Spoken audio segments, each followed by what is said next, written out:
Reporter ഇംപാക്ടിലേക്കാണ് നമ്മൾ പോകുന്നത്. മുട്ടത്തറ സ്കൂളിലെ അപകടാവസ്ഥയിലുള്ള കെട്ടിടം സംബന്ധിച്ചൊരു വാർത്ത നമ്മൾ നൽകിയിരുന്നു. അതിലിതാ അടിയന്തര ഇടപെടൽ വന്നിരിക്കുകയാണ് വിദ്യാഭ്യാസ മന്ത്രി വി ശിവൻകുട്ടിയുടെ ഭാഗത്തു നിന്ന്.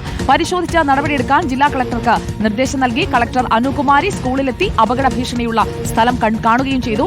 റഹീസ് റഷീദ് നമുക്കൊപ്പം. Rahees Rasheed, good evening. കഴിഞ്ഞ ദിവസം ഈ വാർത്ത വന്നപ്പോൾ മന്ത്രി ഇതൊന്ന് കാണുകയായിരുന്നെങ്കിൽ എന്ന് നമ്മൾ പറഞ്ഞതേ ഉള്ളൂ. മന്ത്രി കണ്ടിരിക്കുന്നു, ഇടപെട്ടിരിക്കുന്നു, നടപടിയായിരിക്കുന്നു അല്ലേ?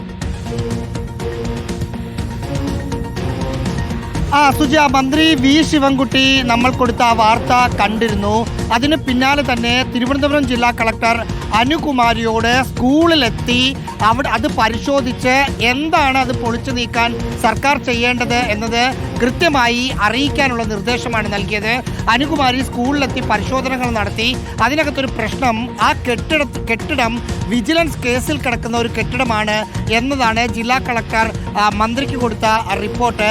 ആ കെട്ടിടം അതുകൊണ്ട് പൊളിച്ചു മാറ്റാൻ ചില സാങ്കേതിക പ്രശ്നങ്ങളുണ്ട് എന്ന് മന്ത്രി അറിയിച്ചു. മന്ത്രി അതിൽ മറുപടി നൽകിയത് അത് പൊളിച്ചു മാറ്റുന്നതിന് വേണ്ടി ആ വിജിലൻസ് കേസ് ആണെങ്കിൽ പോലും കോടതിയിൽ ആ കെട്ടിടത്തിൻ്റെ അപകടാവസ്ഥ പറഞ്ഞ് പൊളിച്ചു മാറ്റാനുള്ള നടപടികൾ എത്രയും വേഗം ചെയ്യണമെന്ന നിർദ്ദേശം വി ശിവൻകുട്ടി നൽകി.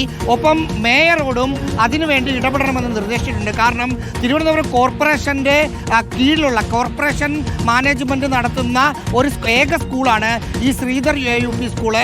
അതുകൊണ്ട് അതിൽ മേയറുടെ ഇടപെടൽ കൂടി വേണമെന്ന നിർദ്ദേശം മന്ത്രി നൽകിയിട്ടുണ്ട്. എന്തായാലും നമുക്ക് അതിൻ്റെ പിന്നാലെ തന്നെ നിൽക്കാം, അത് പൊളിച്ചു മാറ്റുന്നത് വരെ. സുജയ, ഉറപ്പായും നമ്മൾ ഒരു വിഷയത്തിൽ ഇടപെട്ടാൽ അതിന്റെ അവസാനം വരെ, ആ പരിഹാരമാകുന്നത് വരെ നമ്മൾ അതിന്റെ കൂടെ തന്നെ ഉണ്ടാകും. അതാണ് നമ്മൾ പ്രേക്ഷകർക്ക് നൽകുന്ന ഒരു ഉറപ്പ്. ഒരു വിഷയം റിപ്പോർട്ട് ചെയ്ത് വിടുകയല്ല, അതിന്മേൽ പരിഹാരം ഉണ്ടാകുന്നത് വരെ തുടർ വാർത്തകളിലൂടെ നമ്മൾ അതിനൊപ്പം തന്നെ ഉണ്ടാകും. എന്തായാലും ഇടപെട്ട വിദ്യാഭ്യാസ മന്ത്രി വി ശിവൻകുട്ടിക്ക് നന്ദി.